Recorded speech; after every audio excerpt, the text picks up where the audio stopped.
প্রিয় চাকরি প্রার্থী ভাই বোনেরা, আসসালামু আলাইকুম। আপনারা ভিডিওতে দেখতে পাচ্ছেন জাতীয় গ্রন্থকেন্দ্রের একটি নিয়োগ বিজ্ঞপ্তি। ডিসেম্বর 2025-এ যে কয়টি নিয়োগ বিজ্ঞপ্তি চলমান রয়েছে তার মধ্যে একটি হচ্ছে জাতীয় গ্রন্থকেন্দ্র।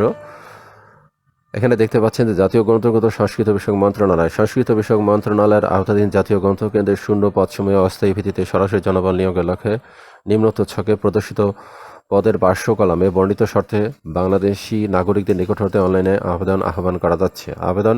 অনলাইন ব্যতীত অন্য কোনো আবেদন গ্রহণ করা হবে না। 1 নম্বর পদ হচ্ছে ড্রাইভার, গ্রেড হচ্ছে 15, বেতনের স্কেল হচ্ছে 9,700 থেকে 23,490, পদ সংখ্যা 3টি। শিক্ষাগত যোগ্যতা চাওয়া হয়েছে অষ্টম শ্রেণী পাস, হালকা বা ভারী যানবাহন চালানোর বৈধ ড্রাইভিং লাইসেন্স থাকতে হবে। অভিজ্ঞ প্রার্থীদেরকে অগ্রাধিকার দেওয়া হবে। 2 নম্বর পদ হচ্ছে অফিস সহকারী কাম কম্পিউটার মুদ্রাক্ষরী, গ্রেড হচ্ছে 16, বেতন স্কেল হচ্ছে 9,300 থেকে 22,490, পদ সংখ্যা হচ্ছে 1টি। শিক্ষাগত যোগ্যতা চাওয়া হয়েছে কোনো স্বীকৃত বোর্ড হতে অনন্য দ্বিতীয় বিভাগ বা সমমান জিপিএতে উচ্চ মাধ্যমিক সার্টিফিকেট বা সমমানের পরীক্ষা উত্তীর্ণ। খ কম্পিউটার ব্যবহারের দক্ষতা। গ হচ্ছে কম্পিউটার মুদ্রা করে সর্বনিম্ন গতি যথাক্রমে ইংরেজিতে প্রতি মিনিটে 20 শব্দ এবং বাংলা 20 শব্দ। 2 নম্বর শর্তাবলী যেখানে লেখা আছে, সকল পদের প্রার্থীর ক্ষেত্রে 1 অক্টোবর 2025 খ্রিস্টাব্দ তারিখে বয়সে 18 থেকে 32 বছর হতে হবে।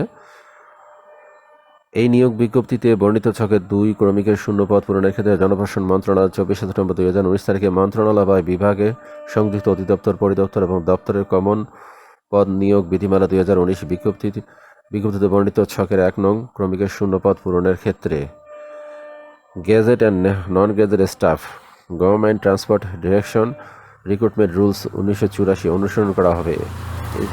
এছাড়া নিয়োগ সংক্রান্ত সরকারি যাবতীয় বিধিবিধান, আদেশ, নিয়মাবলী ওঠার ক্ষেত্রে সরকারের সর্বশেষ সিদ্ধান্ত অনুসৃত হবে। সরকারি, আধা সরকারি, স্বায়ত্তশাসিত প্রতিষ্ঠানের চাকরিরত প্রার্থীকে অবশ্যই যথাযথ কর্তৃপক্ষের অনুমতিক্রমে আবেদন করতে হবে।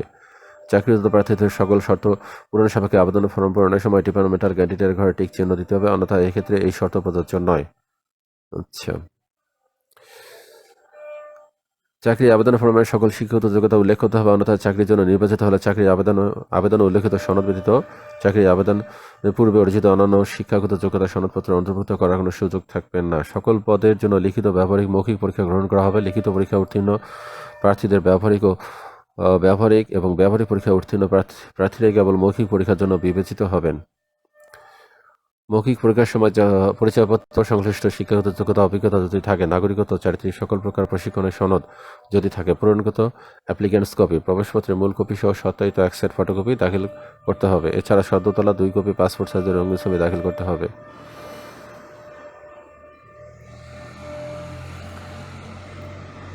আমি এই আবেদনের বা এই নিয়োগ বিজ্ঞপ্তির যে লিঙ্কটি রয়েছে সেটি ভিডিও ডেসক্রিপশনে দিয়ে দেবো।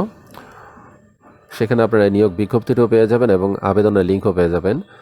যদি প্রয়োজন মনে করে থাকেন অবশ্যই লিঙ্কে প্রবেশ করে আপনারা আবেদন করতে পারেন। আচ্ছা, আবেদন চলবে। একটা বিষয় হচ্ছে এখানে অনলাইনে আবেদন পূরণ পরীক্ষার ফি জমাদান শুরুর তারিখ হচ্ছে 8 ডিসেম্বর 2025 সকাল 10টা এবং অনলাইনে আবেদনপত্র জমাদানের শেষ তারিখ ও সময় 7 জানুয়ারি 2026 বিকাল 5টা। আচ্ছা, অনলাইনে প্রার্থী তার রঙিন ছবি 329 পিক্সেল। এগুলো শর্তাবলী হচ্ছে যারা যে কম্পিউটারের দোকান থেকে আপনারা আবেদন করবেন সেই কম্পিউটারের দোকানদারের বিষয়। আচ্ছা, আরেকটা বিষয় হচ্ছে SMS টাকার বিষয়, কত টাকা জমা দিতে হবে। আচ্ছা, এখানে লেখা আছে ক্রমিকে উল্লেখিত পদের জন্য পরীক্ষার ফি বাবদ 100 টাকা, টেলিটক সার্ভিস চার্জ 12 টাকা সহ সর্বমোট 112 টাকা অফারের যোগ্য আবেদন পরবর্তী 72 ঘন্টার মধ্যে জমা দিবেন। 1 এবং 2 নং দুইটা পদের জন্য 112 টাকা ফি যাবে। এবং অনগ্রসর যারা আছে, তৃতীয় লিঙ্গ অনগ্রসর, তবে সকল গ্রেডে অনগ্রসর, ক্ষুদ্র, নিগ্রসী, শারীরিক প্রতিবন্ধী তৃতীয় লিঙ্গ প্রার্থীগণ পরীক্ষার ফি বাবদ 50 টাকা, টেলিটক সার্ভিস চার্জ 6 টাকা সহ 56 টাকা অফারের যোগ্য অনধিক 72 ঘন্টার মধ্যে জমা দিবেন। তবে বিশেষভাবে উল্লেখ যে অনলাইনে আবেদনের পত্রের সকল অংশ পূরণ সাবমিট করা হলেও পরীক্ষার ফি জমা না দেওয়া পর্যন্ত অনলাইনে আবেদনপত্র কোনো অবস্থাতেই গৃহীত হবে না।